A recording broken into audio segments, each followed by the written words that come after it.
নমস্কার, আমি আজকে ডক্টর সাজেশন চ্যানেলে doctor Oishi Mukherjee, oral and maxillofacial surgeon, Manipal hospital, Dhakuria থেকে কথা বলছি। আজকে একটা খুবই ইম্পর্টেন্ট টপিক, স্কেলিং।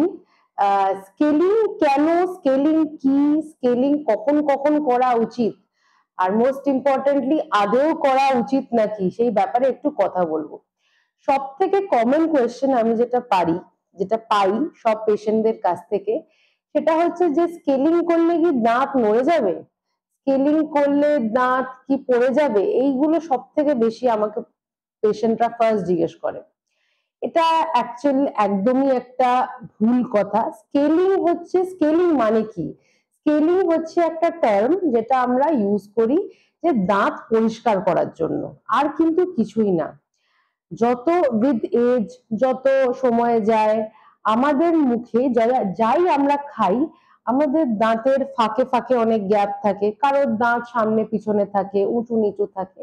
সেই সব ক্ষেত্রে খাওয়ার জমে যায়, খাওয়ার জমে গিয়ে প্রথমে প্লাক হয়। প্লাকটা হচ্ছে একটা খুব পাতলা ফিল্ম যেটা দাঁতের ওপরে লেগে থাকে। এই প্লাক যখন অনেক দিন ধরে জমে জমে জমে হয়ে যায় হচ্ছে ক্যালকুলাস। এই ক্যালকুলাসটা যেটা পেশেন্ট বলবে যে মুখে পাথর জমে আছে, এই পাথরটাকে আমরা বলি হচ্ছে ক্যালকুলাস। এই পাথরটা রিমুভাল বা ক্যালকুলাস রিমুভালটাকেই হচ্ছে বেসিক্যালি স্কেলিং। স্কেলিং আইডিয়ালি করা উচিত প্রত্যেক বছর, কারণ কম বেশি সবার মুখে ক্যালকুলাস জমে। ক্যালকুলাস না জমলেও প্লাক জমে। স্কেলিংটা কি দিয়ে হয়? স্কেলিং হয় হচ্ছে প্লেন একটা আল্ট্রাসোনিক একটা ভাইব্রেশন দিয়ে, যেটা দিয়ে স্কেলিং বা একটু জাস্ট নর্মালি ক্লিন করে দেওয়া হয়। কিন্তু পেশেন্ট ভয় পায়, কোয়াইট কমন যে পেশেন্ট ভয় পেতেই পারে, যে তারা জিজ্ঞেস করে আমাকে যে এনামেলটা কি উঠে যাবে। না, স্কেলিং এ কোনো রকম এনামেল ওঠে না। স্কেলিংটা জাস্ট এনামেলের ওপরে যে লেয়ারটা থাকে, যেটা পাথর বলা হচ্ছে, সেইটা শুধু রিমুভ হয়। স্কেলিং যদি আপনারা না করেন তার ক্ষতি কি কি? ক্ষতি এক, এই যে ক্যালকুলাসটা বা পাথর যখন দিনের পর দিন মাড়ির ওপরে জমা থাকে, তখন মাড়ির ক্ষয় হয়, মাড়ির ক্ষয় হয়ে যায়। মাড়ির ক্ষয় হতে হতে কি হয়, মাড়ির নিচেই আমাদের থাকে হচ্ছে হাড়, যে হাড়ের সাহায্যে দাঁতটা লেগে আছে। মাড়ি ক্ষয়বার সাথে সাথে আলটিমেটলি হাড় ক্ষয়। যত হাড় ক্ষয়বে দাঁতের সাপোর্ট কমে যাবে, দাঁত কিছুদিন পরে নড়ে যাবে। তো পেশেন্ট যখন আসে, ধরুন কোনো পেশেন্ট আসে বা কোনো পেশেন্টের ধরুন আপনাদের কোনো দাঁত নড়ছে, যে দাঁত নড়ছে, যে কোনো ডাক্তার অ্যাডভাইস করলো যে স্কেলিং করতে হবে, তখন আপনারা ভাবেন যে দাঁত তো নড়ছে, স্কেলিং করলে দাঁতটা আরো নড়ে যাবে। কিন্তু আপনারা যদি স্কেলিং না করেন, তাহলে ওই মাড়ির যে হেলদি যে ফ্লোরাটা বা হেলদি যে মাইক্রো অর্গানিজম গুলো আছে, সেইগুলো থাকতে পারবে না। না থাকলে দাঁত আলটিমেটলি দাঁতের আরো বেশি ক্ষয় হবে, যেই দাঁত নড়ছে সেটা ইভেনচুয়ালি গিয়ে পড়ে যাবে। তো সেই সব ক্ষেত্রে স্কেলিং করান, মাড়িটাকে ফ্রি রাখুন, মাড়িটা কোনো যাতে কোনো রকম ইনফেকশাস কোনো স্টেজে না আসে।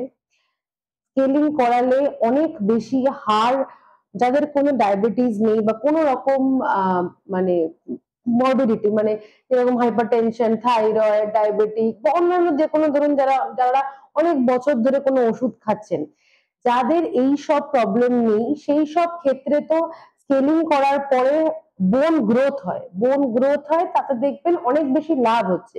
কিন্তু যারা অনেক বছর ধরে ডায়াবেটিক বা রেগুলার অনেক রকম ওষুধ খান, সেই সব ক্ষেত্রে বোন গ্রোথ আরো বেশি স্লো হয়ে যায়। তো সেই সব ক্ষেত্রে স্কেলিং তো অফকোর্স এভরি ইয়ার করা উচিত। না হলেও যাদের তাদের সেরকম কোনো কোমরবিডিটি নেই বা কোনো মেডিকেল কোনো কমপ্লিকেশন নেই, সেই সব ক্ষেত্রে অ্যাটলিস্ট 1.5-2 বছর অল্টারনেটিভলি স্কেলিং করার চেষ্টা করুন। স্কেলিং করুন, মাউথ ওয়াশ ইউজ করুন। আজকাল খুব কমন বেরিয়েছে, অনেক রকম অ্যাপে পাওয়া যায় ফ্লস হচ্ছে দুটো দাঁতের মাঝখান দিয়ে ক্লিন করা। সেটা অনেকেই করে না, বাট এই ফ্লস ইউজ করুন, দুটো দাঁতের মাঝখানের খাওয়ার ক্লিন রাখুন, এইগুলো করুন। তাহলেই আপনার মাড়ি, হাড়, দাঁত অনেক ভালো থাকবে। আর একদম স্কেলিং করলে কোনো ক্ষতি হয় না, স্কেলিং করলে আপনার দাঁত ভালো থাকবে, কোনো রকম এনামেল লস হবে না, এগুলো সবই একটা মিসকনসেপশন। এগুলো প্লিজ নিজেদের মাথা থেকে একটু বের করুন, আর প্লিজ একজন ওপিনিয়ন নিন। তারা কি ডেন্টিস্ট বা যেই আপনার আছে তাদের কাছ থেকে ওপিনিয়ন নিয়ে জিজ্ঞেস করুন যে কিভাবে কি করলে আপনাদের ওরাল হাইজিনটা একদম বেস্ট মেনটেন হবে। আরো একটা কথা, আমাদের অনেকেরই মধ্যে অনেক রকমের হ্যাবিট আছে, যেরকম সিগারেট, পান, বিড়ি। তো এইগুলো যখন আপনি রেগুলার খাচ্ছেন, এইগুলো খাওয়ার ফলে টোবাকো বা নিকোটিনের জন্য দাঁতের ওপরে একটা লেয়ার পড়ে। আপনারা দেখবেন শুধু সিগারেট, বিড়ি না, আপনারা যারা রেগুলার চা খান, চা, কফি, এইগুলোর জন্য দাঁতের ওপরে একটা দেখবেন ব্ল্যাকিশ বা ব্রাউনিশ একটা লেয়ার পড়ে থাকে। তো এইগুলো অফকোর্স স্কেলিং এ খুব ইজিলি রিমুভ হয়ে যায়। নিকোটিন বা টোবাকোর লেয়ার তো কোথাওই জমে থাকলে সেটা ভালো না। তো সেরকমই দাঁতের যদি বছরের পর বছর, দিনের পর দিন আপনারা ওটাকে যদি রেখে দেন, তো সেটাও তো অফকোর্স ক্ষতিকারক। তো এই সব স্কেলিং এর মাধ্যমে খুব ইজিলি রিমুভ হয়ে যায় আর খুব ইজিলি মেনটেন হয়। আরেকটা জিনিস, যারা কোনো এন্টারটেনমেন্ট ইন্ডাস্ট্রিতে বা গ্ল্যামারাস ওয়ার্ল্ডে আছেন, তো সেই সব ক্ষেত্রে এই স্কেলিং এর সাথে সাথে পলিশিং কি করে, আপনাদের যে দাঁতের যে হোয়াইট, অলসো আমাদের খাবারে, ইন্ডিয়ান ফুডে প্রত্যেকটা খাবারে হলুদ থাকে। যেই এই সব হলুদ বা বিভিন্ন রকম অ্যাডাল্টারেটেড অনেক রকমের আজকাল মশলা আছে, এই মশলাগুলোর জন্য দাঁতের ওপরে একটা হালকা লেয়ার বা একটা হালকা একটা স্টেন বা দাগ টাইপ পড়ে যায়। তো এইগুলো যদি আপনারা রিমুভ করতে চান, সেই সবের জন্য স্কেলিং, পলিশিং, কিছু কিছু ক্ষেত্রে ব্লিচিং হচ্ছে ওই একটুখানি ওই স্টেনস গুলো, মানে দাঁতের কালারটা কিছু সিটিং এর পরে ওই দাঁতের কালারটাও অল্টারেশন হতে পারে।